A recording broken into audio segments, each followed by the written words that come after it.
الحمدللہ رب العالمین والصلاة والسلام علی سید المرسلین وعلی آلہ وصحابہ اجمعین، اما بعد، بسم اللہ الرحمن الرحیم۔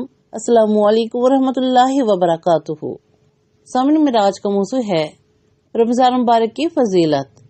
سامنے الحمدللہ رمضان مبارک کا مہینہ ہمارے اوپر سایہ فگن ہے اور اس کی رحمتوں کی بارش ہماری زندگیوں کو سیراب کرنے کے لیے برس رہی ہے، سبحان اللہ۔ اور سامنے اس مہینے کی عظمت و برکت کا کیا ٹھکانا کہ جیسے خود نبی کریم علیہ الصلوۃ والسلام نے شہر عظیم اور شہر مبارک کہہ کر پکارا ہو، سبحان اللہ۔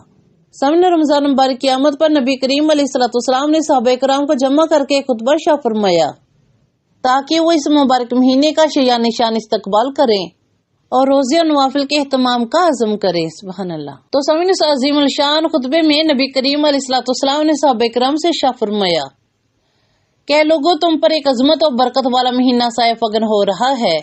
اس مہینے میں ایک رات ایسی ہے جو فضیلت و برکت کے لحاظ سے 1000 مہینوں سے بہتر ہے، سبحان اللہ۔ اور اس مہینے کے روزے اللہ تعالیٰ نے تم پر فرض کیے ہیں اور اس کی راتوں میں قیام کو نفل کے درجے میں رکھا ہے۔ اس مہینے میں جو شخص خدا کا قرب حاصل کرنے کے لیے نیکی کا کوئی ایسا کام کرے گا جس کی حیثیت نفل کی ہے تو اس کو اس کا اجر و ثواب فرض کے برابر ملے گا، سبحان اللہ۔ اور جو فرض ادا کرے گا اس کو اس کا ثواب عام دنوں کے 70 فرضوں کے برابر ملے گا، سبحان اللہ۔ سامنے نبی کریم علیہ الصلوۃ والسلام نے ارشاد فرمایا کہ یہ صبر کا مہینہ ہے اور صبر کا صلہ جنت ہے، سبحان اللہ۔ آپ نے ارشاد فرمایا کہ یہ ہمدردی اور غمخواری کا مہینہ ہے اور اس مہینے میں مومن بندوں کا رزق بڑھا دیا جاتا ہے، اور جو اس مہینے میں کسی روزے دار کو روزہ افطار کرائے گا تو اس کے گناہ معاف ہو جائیں گے، اس کو آتش دوزخ سے نجات ملے گی اور اس کو اس عمل کا اجر و ثواب روزے دار کے برابر ملے گا اور خود روزے دار کے اجر میں بھی کوئی کمی نہ کی جائے گی، سبحان اللہ۔ تو آپ صلی اللہ علیہ وسلم سے عرض کیا گیا کہ یا رسول اللہ صلی اللہ علیہ وسلم، ہم میں سے ہر ایک کے پاس تو سامان افطار نہیں ہوتا۔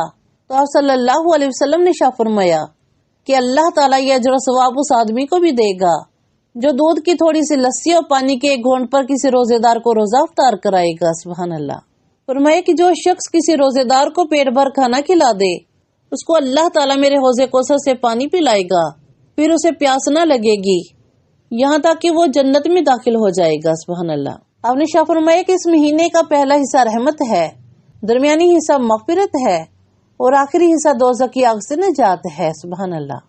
آپ نے ارشاد فرمایا کہ جو شخص اس مہینے میں اپنے غلام و خادم کے کام میں تخفیف اور کمی کر دے گا تو اللہ تعالیٰ اس کے گناہوں کو معاف فرما دے گا اور دوزخ کی آگ سے نجات بخشے گا، سبحان اللہ۔ تو سامنے نبی کریم علیہ الصلوۃ والسلام نے اپنے خطبے کے آغاز میں یہ خوشخبری سنا دی کہ ماہ رمضان میں ایک رات ایسی ہے جو اپنی فضیلت و عظمت میں ہزاروں مہینوں سے بہتر ہے، سبحان اللہ۔ سامنے رمضان مبارک کے روزوں کو جو امتیازی شرف و فضیلت حاصل ہے اس کا اندازہ نبی کریم علیہ الصلوۃ والسلام کی حدیث مبارکہ سے بخوبی لگایا جا سکتا ہے۔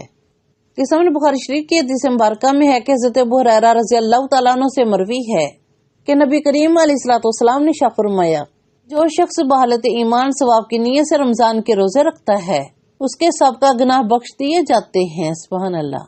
سامنے ایک اور صحیح حدیث مبارکہ میں ہے کہ نبی کریم علیہ الصلوۃ والسلام نے ارشاد فرمایا کہ رمضان کے روزے دار کے لیے مچھلیاں افطار تک دعائیں مغفرت کرتی رہتی ہیں، سبحان اللہ۔ تو سامنے نبی کریم علیہ الصلوۃ والسلام نے اپنے خطبے کے آغاز میں یہ خوشخبری سنا دی کہ ماہ رمضان میں ایک رات ایسی ہے جو اپنی فضیلت و عظمت میں ہزاروں مہینوں سے بہتر ہے، سبحان اللہ۔ سامنے رمضان مبارک کی ایک ایک ساعت اس قدر برکتوں اور سعادتوں کی حامل ہے کہ باقی 11 ماہ مل کر بھی اس کی برابری اور ہمسری نہیں کر سکتے، سبحان اللہ۔ سامنے قیام رمضان کی فضیلت کے متعلق صحیح بخاری شریف کی حدیث مبارکہ میں ہے، حضرت ابو ہریرہ رضی اللہ تعالیٰ عنہ سے مروی ہے کہ نبی کریم علیہ الصلوۃ والسلام نے ارشاد فرمایا جس نے رمضان میں بحالت ایمان ثواب کی نیت سے قیام کیا تو اس کے سب کا تمام گناہ معاف کر دیے جائیں گے، سبحان اللہ۔